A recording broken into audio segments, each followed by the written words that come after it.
เป็นกระบอกบรรดาไฟจงค่ะผู้ข่าวมอลำไปสาดอยใจก็กินค่ะมาบอกกับขอแทนธนา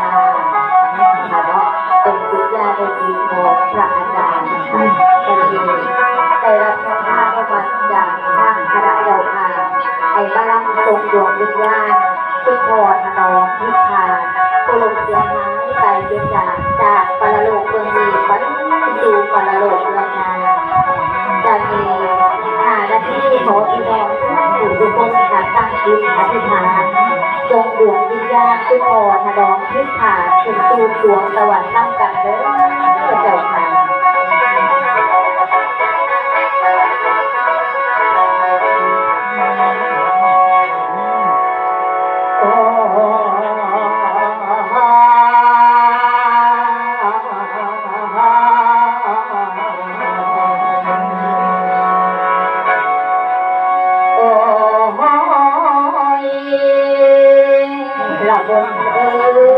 บุญที่น้ำได้เคยสาขอให้เป็นคนทา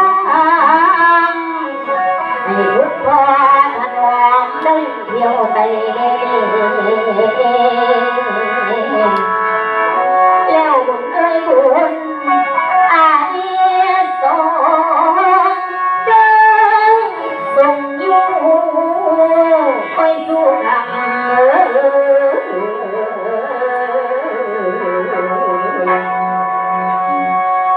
แดงสมเพื่อนแต่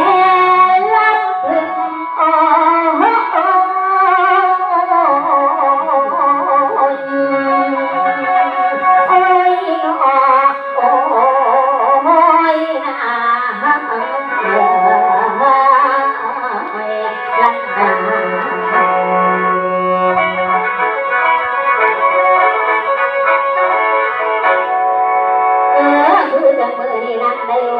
บุญหา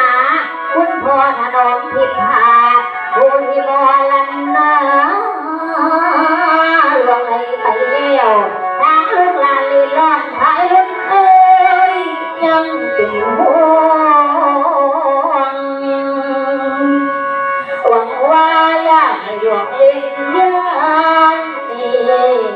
จากโลกดวงนั้นมองบนนิพพานจังได้พากันตามตามก็ดอกผลทางหาเอาแนวมานั้นเสียตลอดในวันนี้